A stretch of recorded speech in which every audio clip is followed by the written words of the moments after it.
The summer sun blazed mercilessly overhead, turning the concrete walkways of Splash Valley Water Park into burning ribbons that forced visitors to hop quickly between patches of shade.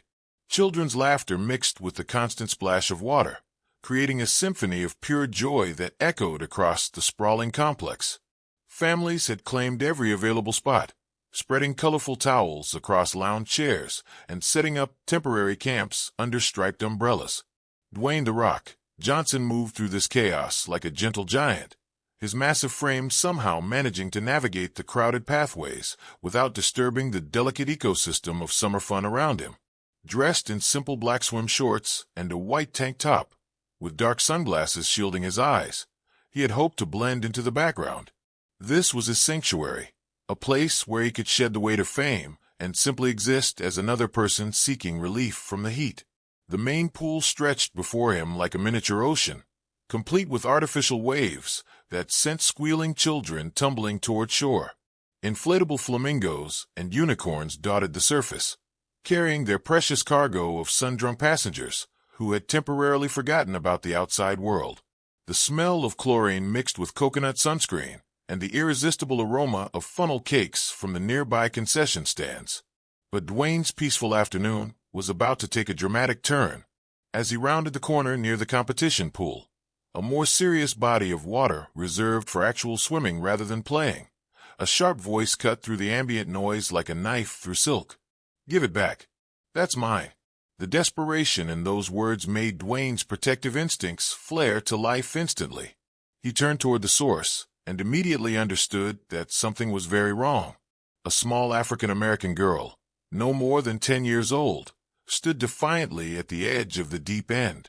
Her hair was woven into neat braids that caught the sunlight, and her bright pink swimsuit seemed to glow against her dark skin. But it wasn't her appearance that caught Dwayne's attention. It was the fire in her eyes as she faced down someone nearly twice her size. Travis Hunter stood before her like a predator toying with prey. At 6'2" with broad shoulders, filling out his red lifeguard uniform, he should have been a protector, a guardian of safety. Instead, he held a pink inflatable ring high above his head, well out of the little girl's reach, wearing a smirk that made Dwayne's blood begin to simmer. "Oh yeah, you sure you didn't just sneak in here?" Travis's voice carried that particular tone of authority being abused, the sound of power wielded not to protect, but to humiliate. "I don't remember seeing you go through the front gate." The girl, Layla, though Dwayne didn't know her name yet, clenched her small fists at her sides. Her voice carried a strength that belied her age. "I bought my ticket like everyone else." A small crowd had begun to gather, drawn by the rising tension like moths to a flame. But instead of intervening, they formed a loose circle of voyeurs, their expressions ranging from uncomfortable to mildly entertained. Some pulled out phones, though whether to record or simply appear busy, Dwayne couldn't tell. Travis feigned surprise with theatrical precision. "Wow, feisty. But listen, kid, are you sure this place is right for you? You might be better off in the kiddie pool over there." He gestured dismissively toward the shallow splash area where toddlers played under mushroom-shaped fountains.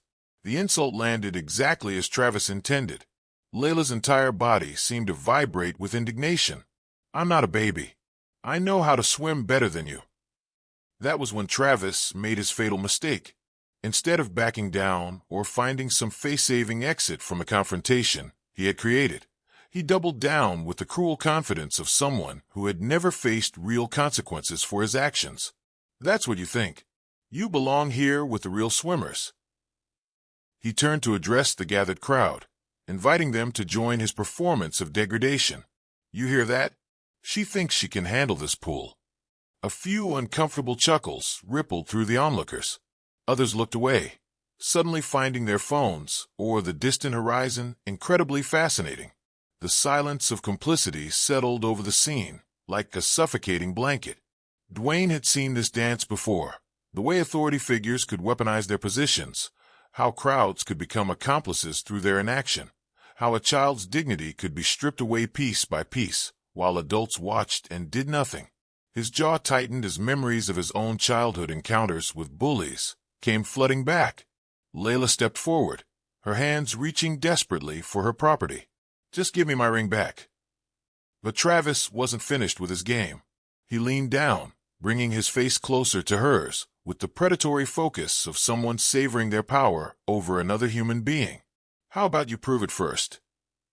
Before Layla could respond, before anyone in the crowd could process what was happening, Travis's arm drew back like a pitcher preparing to throw a fastball. With casual cruelty, he hurled the pink inflatable ring far into the deep end of the competition pool, where it landed with a mocking splash. The crowd's murmur grew slightly louder, but still, no one moved to intervene. They were all waiting to see what would happen next, content to remain spectators in someone else's nightmare. Layla stared at her floating ring, now bobbing mockingly in the middle of the deep water. Her shoulders sagged for just a moment before straightening with renewed determination. She turned back to Travis, her young voice carrying a weight that should have shamed every adult present. "Why did you do that?" Travis's smirk widened into something truly ugly. "You said you could swim. Go get it."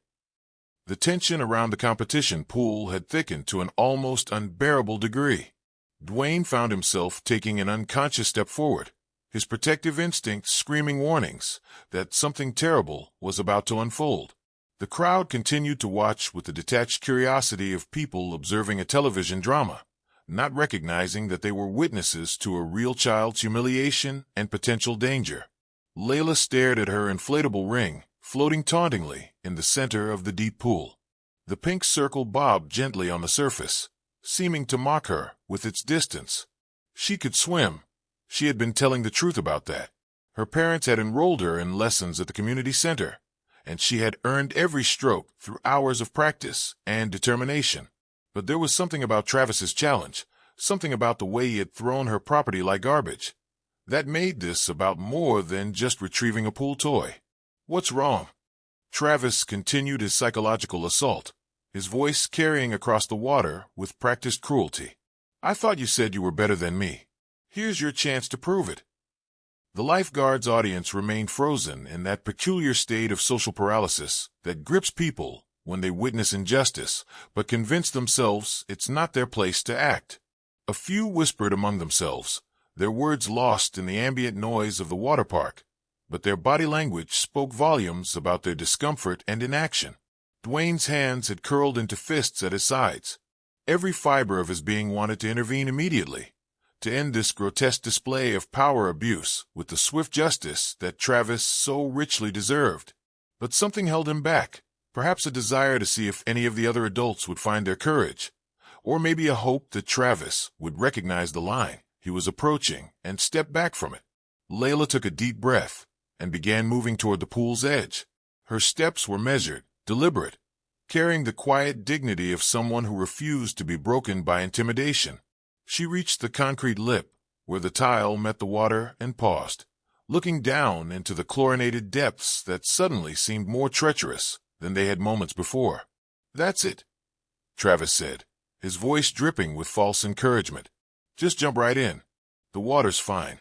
But as Layla prepared to enter the pool on her own terms, Travis made a decision that would haunt him for the rest of his life. Perhaps emboldened by the crowd's passivity, perhaps drunk on his own sense of untouchable authority, he decided that merely humiliating the child wasn't enough. He needed to dominate completely, to prove beyond any doubt who held the power in this situation. As Layla stepped forward to lower herself into the water, Travis shifted his position with predatory timing. It was a subtle movement, barely noticeable to the casual observer, just a slight adjustment of his stance that brought his right foot directly into Layla's path. The collision was inevitable and devastating. Layla's foot caught against Travis's deliberately positioned boot, and her carefully maintained balance shattered instantly. Her arms windmilled frantically as she tried to recover, but momentum and gravity had already claimed her. Instead of entering the water on her terms, she tumbled backward in a tangle of flailing limbs and rising panic. The sound of her body hitting the water was like a gunshot in the sudden silence that followed. The splash seemed to echo forever, rippling outward in expanding circles that carried the weight of what had just occurred. For a heartbeat, the entire scene froze, Travis standing motionless, with that smirk still playing at the corners of his mouth, the crowd gaping in shock, and Layla disappearing beneath the surface of the competition pool. Then chaos erupted. Screams pierced the air as people finally understood they were witnessing something far worse than simple bullying. But even as voices rose in alarm, bodies remained frozen. The same social paralysis that had prevented intervention during the buildup now created a deadly delay in response to the crisis. Beneath the surface, Layla's world had become a nightmare of blue-green confusion and burning panic. The impact had disoriented her completely, and the unexpected nature of her fall had driven all the air from her lungs in a surprised gasp that was now filled with chlorinated water. She kicked desperately, trying to orient herself, but her movements were uncoordinated and increasingly frantic. Above the waterline, Travis continued to stand unmoved, his arms crossed over his chest in a posture of supreme indifference. Even as people began shouting, even as the reality of what he had done became undeniable, he maintained his role as passive observer. His voice cut through the rising panic with chilling casualness. "She said she could swim. Let's see it." The crowd's reaction split between those calling for help and those still trapped in disbelief. Phones came out, some to call emergency services, others to record the unfolding tragedy. The distance between recognition and action seemed to stretch into eternity, while a child fought for her life in water that should have been safe. Dwayne had seen enough. The moment Layla's head disappeared beneath the surface for the second time, he exploded into motion. His sunglasses hit the concrete as he tore off his shirt, his powerful legs carrying him toward the pool's edge with the focused intensity of someone for whom every second mattered. But even as he launched himself toward the water, a terrible truth was becoming clear. Travis Hunter, the man paid to protect swimmers, the person legally and morally obligated to ensure safety in this pool, was going to do absolutely nothing to save the child he had just pushed into danger. The pink inflatable ring continued to bob mockingly on the surface, a symbol of innocence corrupted in childhood, threatened by the very system meant to protect it. The moment Dwayne's body hit the water, the world above seemed to explode into motion.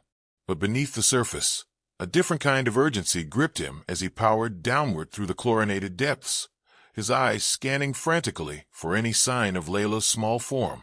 The competition pool was deeper than the family areas, 12 feet at its deepest point, and designed for serious swimmers who could handle its challenges. For a disoriented 10-year-old girl who had just been deliberately tripped, it might as well have been an ocean. His lungs burned as he kicked deeper, his powerful strokes cutting through the water with practiced efficiency. Years of training, both as an athlete and as an actor preparing for physically demanding roles, had given him the kind of underwater endurance that most people could never achieve. But right now, none of that mattered except as a tool to save a child's life.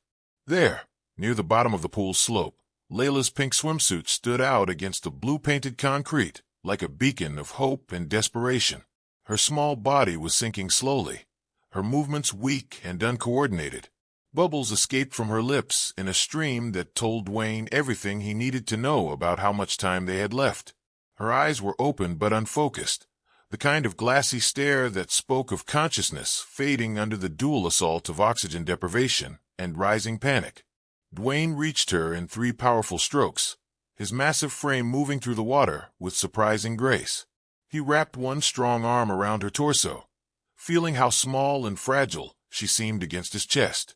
Her body was mostly limp now, the fight going out of her as her brain began to shut down non-essential functions in a desperate attempt to preserve life. The ascent felt like it took forever, though his rational mind knew it was only seconds. He kicked upward with everything he had, one arm holding Layla securely, while the other pulled them toward the surface. His own lungs were screaming for air now, but he ignored the sensation completely. His discomfort meant nothing compared to the life depending on him. They broke the surface in an explosion of spray and desperate gasps.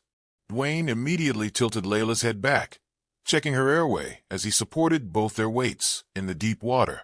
She was breathing, but barely, weak, shallow pulls of air that weren't nearly enough to sustain consciousness for much longer. "Stay with me, kid," he muttered, his voice rough with exertion and fear as he began swimming toward the pool's edge with powerful one-arm strokes. "Come on, stay with me." The crowd that had been frozen in shock was now in full crisis mode. People were shouting directions, calling for help. creating the kind of chaotic noise that emergency situations generate. But through it all, one voice cut through the din with its cold indifference. "Well, she made it, didn't she?" Travis's words carried across the water like a slap in the face to every decent person within earshot. Dwayne's jaw tightened as he reached the pool's edge, where helpful hands reached down to assist in lifting Layla from the water. Her mother had appeared from somewhere in the crowd, tears streaming down her face as she knelt beside her daughter's still form. The woman's anguish was raw and primal, the kind of sound that cut straight through to the heart of anyone who had ever loved a child. But Layla wasn't breathing properly. Her lips had a bluish tint that sent ice through Dwayne's veins, and her chest rose and fell in irregular, insufficient movements. Without hesitation, he positioned himself beside her small form and began CPR, his training taking over even as his mind raced with protective fury. Tilting her head back to open her airway, he pinched her nose and covered her small mouth with his own, breathing life back into her lungs. Then he moved to chest compressions, his large hands gentle but firm as he worked to restart her body's natural rhythms. 1, 2, 3, 4. The counting became a mantra, a prayer, a desperate negotiation with fate itself. The crowd watched in absolute silence now, every breath held as they witnessed this life-and-death struggle. Some had their hands pressed to their mouths in horror, others had their phones out recording everything, but all were united in the terrible suspense of not knowing whether the story would have a happy ending. After what felt like hours, but was probably less than 2 minutes, Layla suddenly convulsed. Water poured from her mouth as her body fought to expel the chlorinated liquid that had invaded her lungs. She coughed violently, each spasm bringing her back further from the edge of unconsciousness. Her eyes fluttered open, unfocused but alive, and the collective sigh of relief from the assembled crowd was audible. "That's it," Dwayne said softly, supporting her as she continued to cough up water. "Get all out. You're okay now." But even as life returned to Layla's small form, even as the immediate crisis passed, Dwayne's attention was drawn to the man who had caused it all.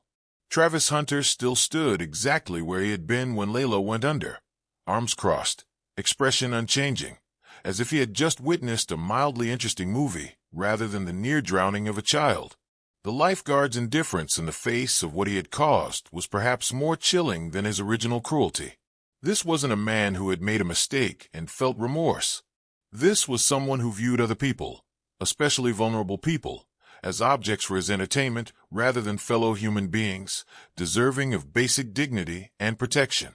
"She's fine now," Travis said with a shrug, his voice carrying that same casual tone he might use to comment on the weather. "You got to play hero. She's breathing. Everyone's happy. What's the problem?" The problem was that a man entrusted with the safety of swimmers had deliberately endangered a child and then watched her nearly drown without lifting a finger to help. The problem was that dozens of adults had witnessed obvious abuse and done nothing until it became life-threatening. The problem was that people like Travis Hunter were allowed to hold positions of authority while viewing the people they were meant to protect as targets for their entertainment. But most immediately, the problem was that Travis seemed to think this was over, that he could walk away from what he had done without facing any consequences for his actions. Dwayne rose to his full height, water still dripping from his massive frame, his eyes never leaving Travis's face. Around them, the crowd began to part instinctively, sensing that the real confrontation was just beginning. The space around the competition pool had transformed into something resembling a courtroom, with the assembled crowd forming a loose circle of witnesses to what everyone sensed would be a moment of decisive justice. Dwayne stood like a monument to righteous anger, his imposing frame casting a shadow over Travis Hunter that seemed to grow longer with each passing second. Water still dripped steadily from his soaked clothing, creating small puddles on the hot concrete that evaporated almost instantly in the blazing sun. Layla sat propped against her mother's chest, her breathing slowly returning to normal, but her eyes never leaving the scene unfolding before her. The trauma of what she had experienced was evident in the way she clung to her mother's arms, but there was something else in her expression, a fierce desire to see the man who had hurt her face consequences for his actions. Even at 10 years old, she understood that this moment was about more than just her. It was about whether adults would protect children or abandon them to the whims of those who abused power. Travis, perhaps beginning to sense that the situation was spiraling beyond his control, attempted to regain his characteristic smugness. But cracks were showing in his facade. His arms remained crossed defensively over his chest, and his stance had shifted from casual arrogance to something more guarded. The crowd's energy had changed too. Where once there had been passive observation, now there was active hostility directed squarely at him. "Look, big guy," Travis said, his voice carrying a forced bravado that fooled no one. "I don't know who you think you are, but you can't just go around threatening people because you don't like how they do their job. The kid's fine, isn't she?" Dwayne took one measured step forward, and Travis instinctively took a step back, his bravado cracking further. "Your job."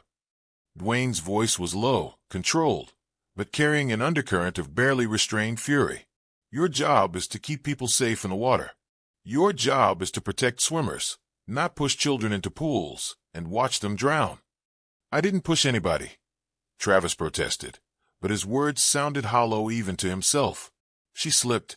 Kids are clumsy. It happens all the time." That's when a voice from the crowd changed everything. "I got on video." Every head turned toward a young man in his 20s who was holding up a smartphone, the screen still glowing with recorded footage. The crowd pressed closer as he continued speaking, his voice gaining confidence as he realized the importance of what he had captured. "I recorded the whole thing," he said, his eyes fixed on Travis with obvious disgust. "I saw him trip her on purpose. It's all right here." The shift in the crowd's energy was immediate and electric. What had been uncomfortable murmuring became open expressions of outrage. People who had been content to remain passive observers suddenly became active participants in demanding justice.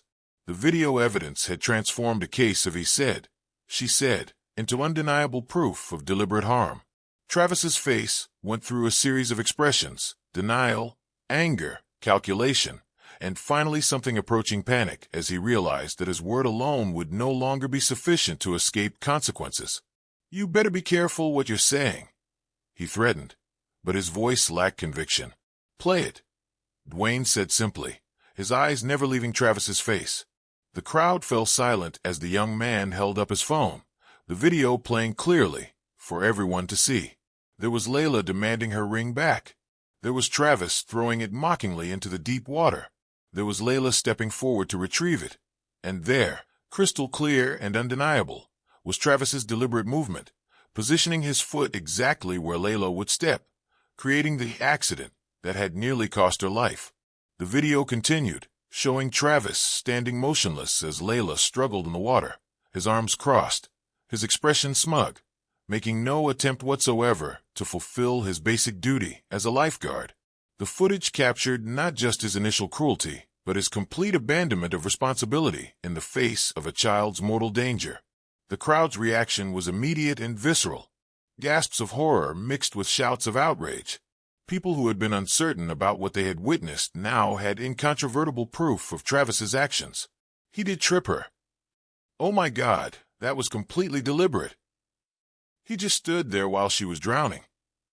Travis found himself surrounded by a wall of hostile faces, his earlier confidence evaporating like the water puddles around Dwayne's feet. He tried to speak, to offer some explanation or justification, but the words died in his throat as he realized that no amount of smooth talking could explain away video evidence of his actions. "So," Dwayne said, his voice cutting through the crowd's outrage like a blade, "still want to tell everyone it was an accident?" But before Travis could respond, before he could attempt another lie or justification, Layla's voice rose from where she sat with her mother. Her words were quiet, but they carried across the space with stunning clarity and devastating impact. "You did it on purpose." The simple statement from the child he had victimized landed like a physical blow.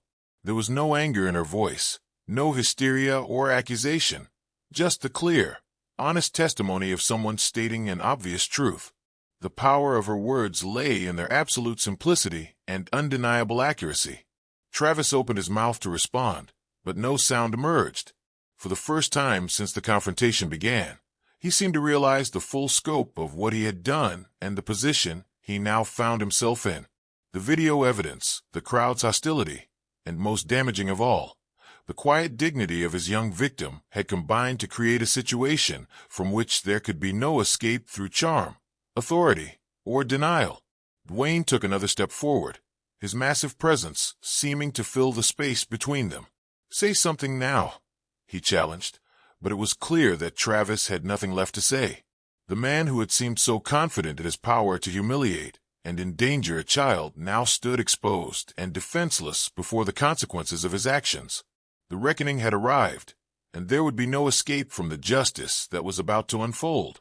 The weight of collective judgment pressed down on Travis Hunter like a physical force.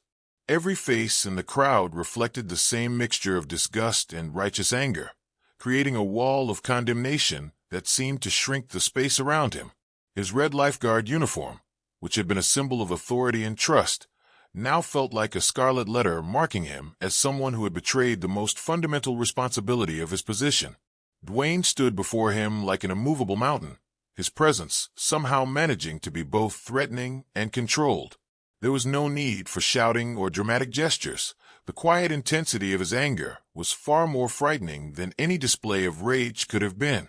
This was the focused fury of someone who had seen innocent people hurt by those meant to protect them, and who had decided that such behavior would not be tolerated. "You like watching people struggle in the water?" Dwayne's voice was barely above a whisper, but every person present heard it clearly. The question hung in the air like a challenge, an invitation for Travis to defend the indefensible. Travis tried to speak, his mouth opening and closing soundlessly as he searched for words that could somehow salvage the situation. But what could he possibly say? The video evidence was irrefutable, the witnesses were numerous, and his victim's simple statement of truth had destroyed any remaining pretense of innocence. "Let's see how you like it," Dwayne continued, his massive hands reaching out with lightning speed to grab the front of Travis's uniform. For a moment, Travis's eyes widened in pure terror as he found himself lifted effortlessly by someone whose strength dwarfed his own. He had spent his career using his position and physical presence to intimidate others, particularly children who couldn't fight back. Now he discovered what it felt like to be completely powerless in the face of superior force. But Dwayne's justice was measured and precise. Instead of the violence that Travis probably deserved, instead of the beating that many in the crowd would have applauded, Dwayne simply carried him the few steps to the pool's edge and released him. Travis hit the water with a splash that seemed to echo with poetic justice. The same pool where he had watched a child nearly drown, where he had stood motionless while someone fought for their life, now embraced him in its chlorinated depths. But unlike Layla, Travis was a strong swimmer, and unlike Layla, his entry into the water hadn't been preceded by disorientation and panic. He surfaced quickly, sputtering and thrashing not from any real danger, but from the shock of unexpected submersion and the humiliation of being treated like the bully he had revealed himself to be. Water streamed from his hair and uniform as he struggled to regain some semblance of dignity, but the damage to his authority was irreversible. The crowd erupted in applause and cheers, the sound washing over the water park like a cleansing wave. People who had been passive observers were now active participants in celebrating this moment of justice. Children pointed and laughed, their young minds easily grasping the simple morality of seeing a bully get his comeuppance. "That's what you get. How does it feel now?" "Serves him right." Travis hauled himself out of the pool, his soaked uniform clinging to him like shame made visible. Water dripped steadily from his body, creating the same kind of puddles that had formed around Dwayne after his heroic rescue, but these puddles seemed to mock rather than honor. His face was red with embarrassment and rage as he stood dripping before the crowd that had transformed from neutral observers into a jury that had found him guilty. "You can't do that," he sputtered, pointing an accusing finger at Dwayne. "You think you're some kind of hero. I'll have you arrested for assault." Dwayne's expression didn't change. "No," he said simply. "Just someone who doesn't tolerate bullies." Before Travis could respond with another threat or attempted intimidation, a new voice cut through the tension with the crisp authority of management. "Travis Hunter." Everyone turned to see Daniel Moore, the park's director, approaching with 2 security guards flanking him. His expression was grave, his bearing that of someone who had seen the video and understood both its implications and the legal liability it represented for his establishment. Travis's face cycled through several emotions as he recognized his supervisor. Relief flickered briefly. Perhaps help had arrived, but it was quickly replaced by uncertainty as he registered the cold professionalism in Moore's voice and posture. "Sir," Travis began, his voice taking on the wheedling tone of someone trying to talk their way out of trouble. "This is all just a big misunderstanding. This guy attacked me, and we saw the video." Moore cut him off with surgical precision. His words landed with the finality of a judge's gavel, and Travis's attempted explanation died in his throat. For several seconds, the only sounds were the distant laughter of children at other parts of the park and the gentle lapping of water against the pool's edges. Travis seemed to shrink under his supervisor's gaze, the reality of his situation finally penetrating the armor of arrogance that had protected him for so long. "You're done here," Moore continued, his voice carrying the weight of absolute authority. "Get your things. You're fired, and you're banned from this park permanently." The crowd's applause resumed, louder this time, as people witnessed not just immediate justice, but systemic consequences for Travis's actions. This wasn't just one man getting his comeuppance. This was an institution taking responsibility and removing a threat from a position where he could harm others. Travis's face went through a final transformation, from defiance to defeat to bitter acceptance. He looked around at the crowd, searching perhaps for any friendly face or sign of support, but found only the cold stares of people who had watched him abuse his authority and endanger a child's life. "This isn't over," he muttered, but the words sounded hollow even to himself. Everyone present understood that it was very much over, not just this incident, but his career, his reputation, and his ability to use his position to harm others. As Travis was escorted away by security, his wet footsteps leaving a trail across the hot concrete, the crowd began to disperse. But the energy around the pool remained electric, charged with the satisfaction of seeing justice served and innocence protected. Dwayne turned back to where Layla sat with her mother, the little girl's eyes bright with something that looked like vindication mixed with relief. She had been heard, believed, and defended. The man who had hurt her had faced consequences for his actions. In a world where such outcomes were far from guaranteed, this moment represented something precious and rare. "How are you feeling, kid?" Dwayne asked, crouching down to her level once again. Layla considered the question seriously, as children often do when adults take the time to really ask. "Better," she said finally. "Scared still, but better." Her mother's eyes filled with tears of gratitude as she looked at Dwayne.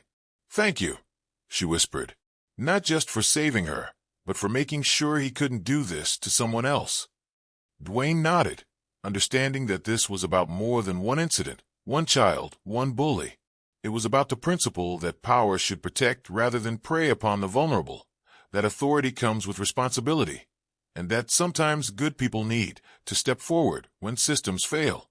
As the afternoon sun continued to blaze overhead and the sounds of normal water park activity gradually returned, Layla made a decision that would stay with her for the rest of her life. She stood up, walked to the edge of the pool, and looked down into the water that had nearly claimed her life. "I want to swim again," she announced, her young voice carrying a strength that impressed every adult within earshot. And she did, with her mother watching nervously and Dwayne standing by as a guardian presence. Layla entered the water on her own terms. She swam with careful strokes at first, then with growing confidence, reclaiming not just her love of swimming but her sense of safety and self-determination. The pink inflatable ring still floated nearby, a reminder of how the confrontation had begun. But now it bobbed peacefully on the surface, no longer a symbol of humiliation, but of resilience and the triumph of courage over cruelty. As Dwayne finally prepared to leave the park, blending back into the crowd of families enjoying their summer day, he carried with him the satisfaction of knowing that sometimes, when good people stand up to bullies, justice prevails. And somewhere in the laughter of children playing safely in the water, protected by adults who took their responsibility seriously, the echoes of that justice continued to ripple outward like the expanding circles from a stone thrown into still water.